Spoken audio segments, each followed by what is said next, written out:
નમસ્કાર વિદ્યાર્થી મિત્રો, આજે પ્રકરણ 5માં પ્રશ્ન નંબર 10ની ચર્ચા કરવાની છે. આપણો પ્રશ્ન છે કે સંચાલકની સત્તાઓ જણાવો, અથવા તો કંપનીના સંચાલકને કઈ કઈ રીતે સંચાલનની સત્તાઓ પ્રાપ્ત થાય તેની આપણે વિગતે ચર્ચા કરવાની છે.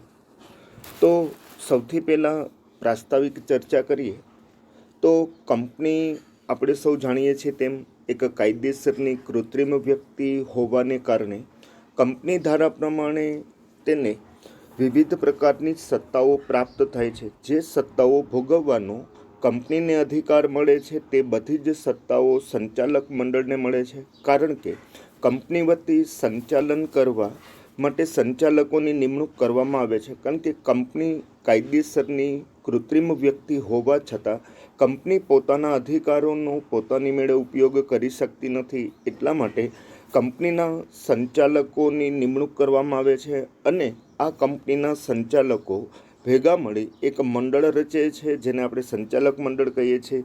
આ સંચાલક મંડળને સંચાલન સંબંધિત નીચે દર્શાવ્યા પ્રમાણેની સત્તાઓ પ્રાપ્ત થાય છે. તો હવે સંચાલકોને પ્રાપ્ત થતી સત્તાઓમાં 3 રીતે સત્તાઓ પ્રાપ્ત થાય છે.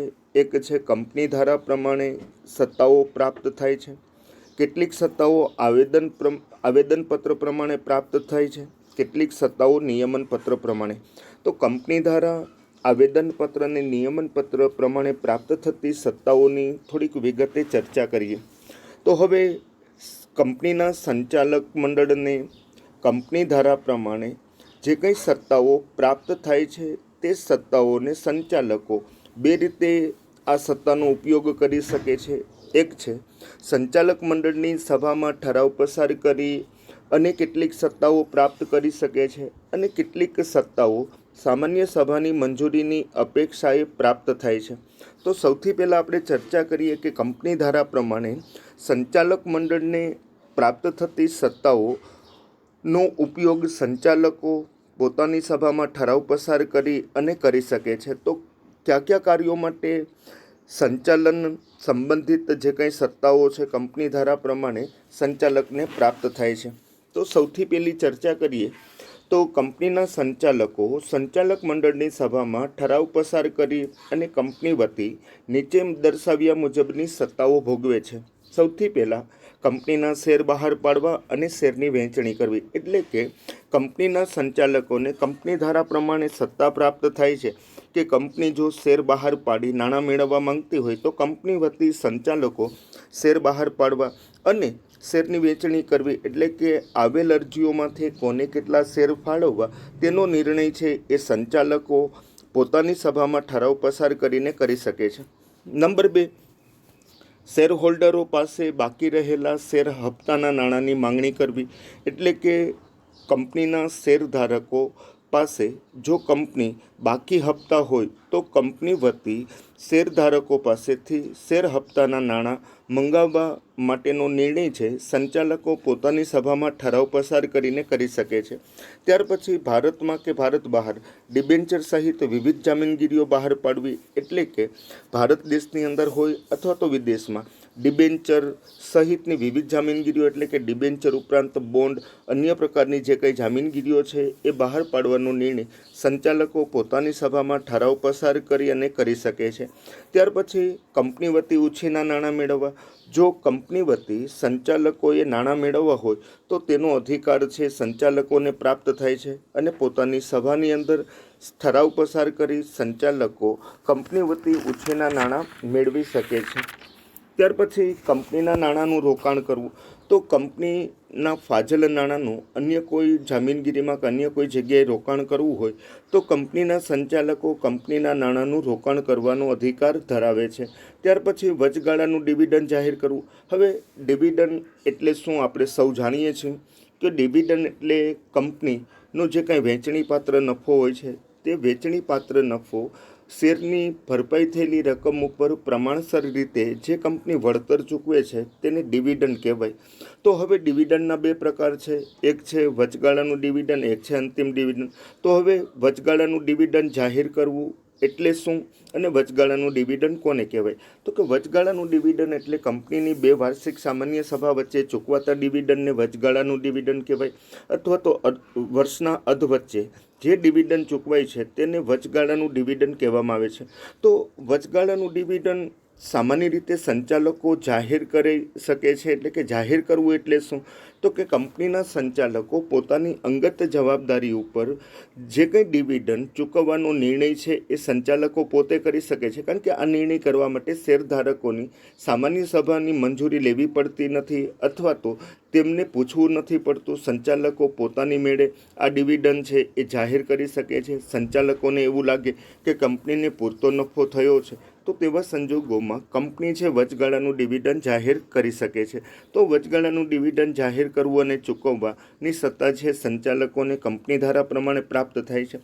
ત્યાર પછી કંપનીએ કમાયેલ નફા ઉપર ડિવિડન્ડની ગણતરી કરી અને ડિવિડન્ડ ચૂકવવાની ભલામણ કરવી. તો કંપની આ જે છે એ અંતિમ ડિવિડન્ડ છે, એટલે કે કંપનીનું નાણાકીય કે હિસાબી વર્ષ પૂરું થયા પછી કંપનીએ જે કમાણી કરી છે તેના ઉપર સંચાલકો ડિવિડન્ડની ગણતરી કરશે, અને ડિવિડન્ડની ગણતરી કર્યા પછી પોતે શેરધારકોની સામાન્ય સભાને ભલામણ કરશે કે કંપનીએ શેરની ભરપાઈ થયેલી રકમ ઉપર કેટલું ડિવિડન્ડ ચૂકવવું.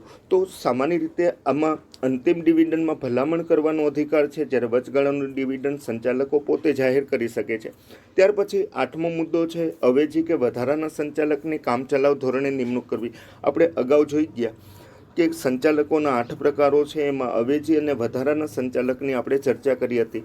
હવે કંપનીના નિયમન પત્રમાં જોગવાઈ કરી હોય તો કંપનીના સંચાલક મંડળને કંપની ધારા પ્રમાણે સત્તા પ્રાપ્ત થાય છે કે જરૂરિયાત મુજબ કંપનીના સંચાલકો કામચલાઉ ધોરણે વધારાના સંચાલકની નિમણૂક કરી શકે છે, અને કોઈ સંચાલક સતત 3 માસ કે તેથી વધુ સમય માટે ભારત બહાર જાય તો તેના સ્થાને કોઈ અન્ય વ્યક્તિની અવેજી કે વૈકલ્પિક સંચાલક તરીકે નિમણૂક કરી શકે છે. તો આ સંચાલકો છે પોતાની સામાન્ય સભામાં ઠરાવ પસાર કરી અવેજી કે વધારાના સંચાલકની નિમણૂક કરવાની સત્તા કંપની ધારા પ્રમાણે ધરાવે છે. ત્યાર પછી લોન મંજૂર કરવી અથવા તો લોનના સંદર્ભમાં જામીનગીરી પૂરી પાડવી. તો સામાન્ય રીતે કંપની વતી લોન મંજૂર કરવી હોય તો સંચાલકો પોતાની સભામાં ઠરાવ પસાર કરી અને નિર્ણય કરી શકે છે, અને જામીન આપવા હોય તો જામીન આપવાના સંદર્ભમાં પણ પોતે સંચાલકો નિર્ણય કરી શકે છે. ત્યાર પછી કંપનીના ધંધાનું વિસ્તરણ કરવું, એટલે કે કંપનીના ધંધાનો ફેલાવો કરવો હોય તો સંચાલકો પોતાની સભામાં સામાન્ય ઠરાવ પસાર કરી અને ધંધાનો ફેલાવો કે વિતરણ કરવા સંબંધિત નિર્ણય લઈ શકે છે. ત્યાર પછી 11મી બાબત છે નાણાકીય નિવેદનો નોંધાવવા અને સંચાલક મંડળના અહેવાલને મંજૂરી આપવી.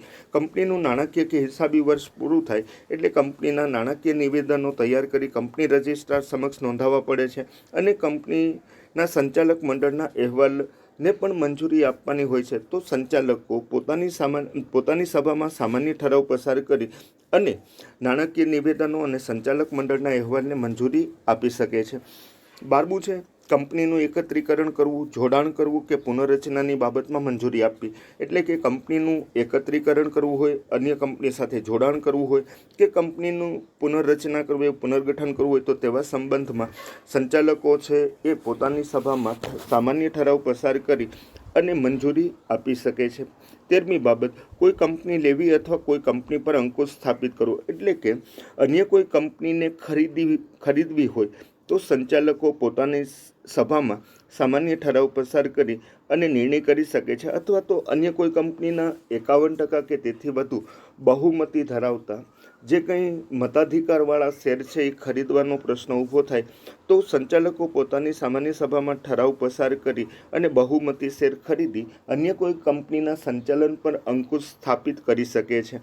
14મો અને છેલ્લો, કોઈ બાબતનો ઉલ્લેખ ન કર્યો હોય તેવા કાર્યોના સંદર્ભમાં મંજૂરી આપવી. ઘણી વખત એવું બને કે ભારતીય કંપની ધારામાં દરેક બાબતો માટે સામાન્ય રીતે કાયદામાં ઉલ્લેખ નથી હોતો. ઘણી એવી બાબતો હોય છે કે જે કાર્યોનો ઉલ્લેખ છે એ કંપની ધારામાં કરવામાં નથી આવ્યો, તો તેવા કાર્યો સંબંધિત જે કંઈ મંજૂરી આપવાની થાય તો સંચાલકો છે પોતાની સભામાં સામાન્ય ઠરાવ પસાર કરી અને મંજૂરી આપી શકે છે.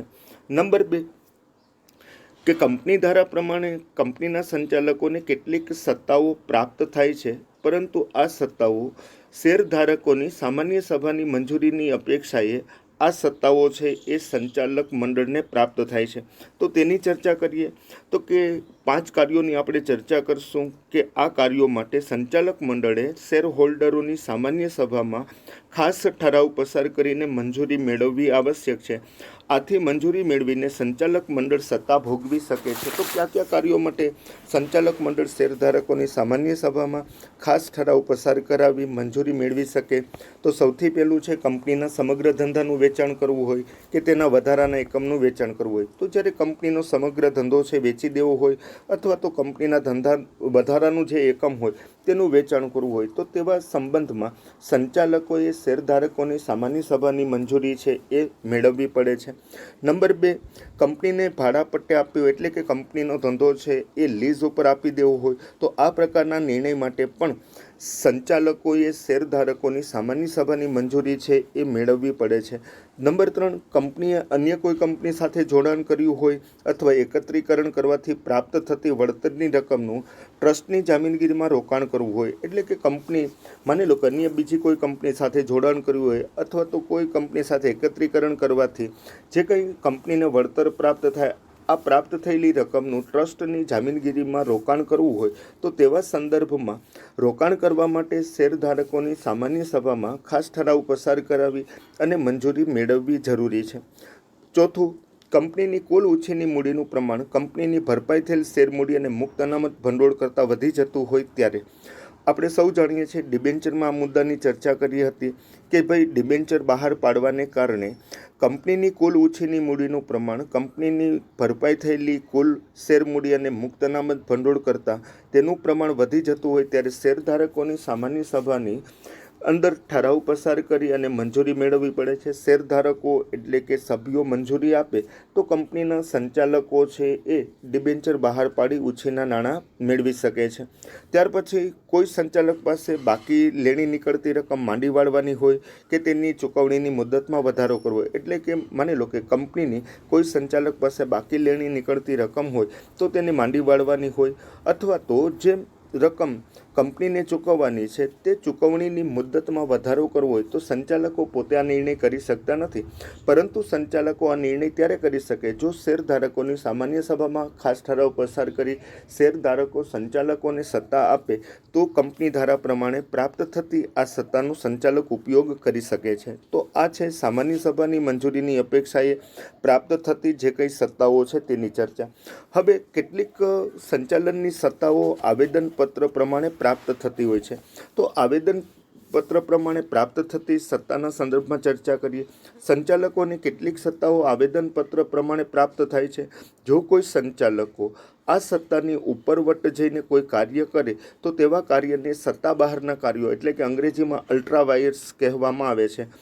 આવા કાર્યને લીધે સંચાલકો વ્યક્તિગત ધોરણે જવાબદાર બને છે, પરંતુ શેર હોલ્ડરો સર્વાનુમતિથી પોતાની સભામાં ઠરાવ પસાર કરીને સંચાલકોને તેમની જવાબદારીમાંથી મુક્ત કરી શકતા નથી. એટલે કે આવેદનપત્રમાં જે કંઈ સત્તાઓ સંચાલકને આપવામાં આવી છે તે સત્તાની મર્યાદામાં રહી અને સંચાલકીય કાર્ય કરે તો સંચાલક જવાબદાર બનતો નથી, પરંતુ સત્તાની ઉપરવટ જઈ અને કોઈ કાર્ય કરે તો આવા કાર્યને સત્તા બહારનું કાર્ય કહેવાય અને તે કાર્ય માટે સંચાલક અંગત રીતે જવાબદાર બનશે અને કંપનીના સભ્યો એટલે કે શેર હોલ્ડરો પોતાની સભામાં ઠરાવ પસાર કરી સંચાલકને તેની જવાબદારીમાંથી મુક્ત કરી શકતા નથી.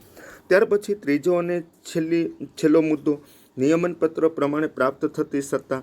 કંપનીના સંચાલકોને નિયમનપત્રના આધારે મોટાભાગની વહીવટી સત્તાઓ પ્રાપ્ત થાય છે. જો કોઈ સંચાલક નિયમનપત્રમાં દર્શાવેલ સત્તાની મર્યાદામાં રહીને કાર્ય કરે તો આવા કાર્યને સત્તા મર્યાદાના કાર્યો કહેવામાં આવે છે, પરંતુ જો કોઈ સંચાલક સત્તાની ઉપરવટ જઈને કોઈ કાર્ય કરે તો તેવા કાર્યો સત્તા મર્યાદા બહારના કાર્યો તરીકે ઓળખવામાં આવે છે. આવા કાર્યો માટે સંચાલકો વ્યક્તિગત રીતે જવાબદાર ગણાય છે, પરંતુ શેર હોલ્ડરો પોતાની સામાન્ય સભામાં ઠરાવ પસાર કરી સંચાલકોને તેની જવાબદારીમાંથી મુક્ત કરી શકે છે. એટલે કે આવેદનપત્ર પ્રમાણે પ્રાપ્ત થતી સત્તાની ઉપરવટ જઈને કાર્ય કરે તો તે સત્તા બહારનું કાર્ય. નિયમન પત્રમાં આપેલી સત્તાની ઉપરવટ જઈને કોઈ કાર્ય કરે તો તેને સત્તા મર્યાદા બહારનું કાર્ય કહેવાય. અને જો સત્તા બહારનું કાર્ય કરે તો સંચાલકને તેની જવાબદારીમાંથી મુક્ત કરી શકાતો નથી. પરંતુ સત્તા મર્યાદા બહારનું કોઈ કાર્ય કરે તો શેરધારકો પોતાની સભામાં ઠરાવ પસાર કરી સંચાલકને તેની જવાબદારીમાંથી મુક્ત કરી શકે છે. તો આ રીતે સંચાલકોને 3 રીતે સત્તાઓ પ્રાપ્ત થાય છે અને જુદી જુદી સત્તાઓ છે એ પ્રાપ્ત થતી સત્તાની મર્યાદામાં રહે અને કંપનીના સંચાલકોએ કંપનીનું સંચાલન કરવાનું હોય છે.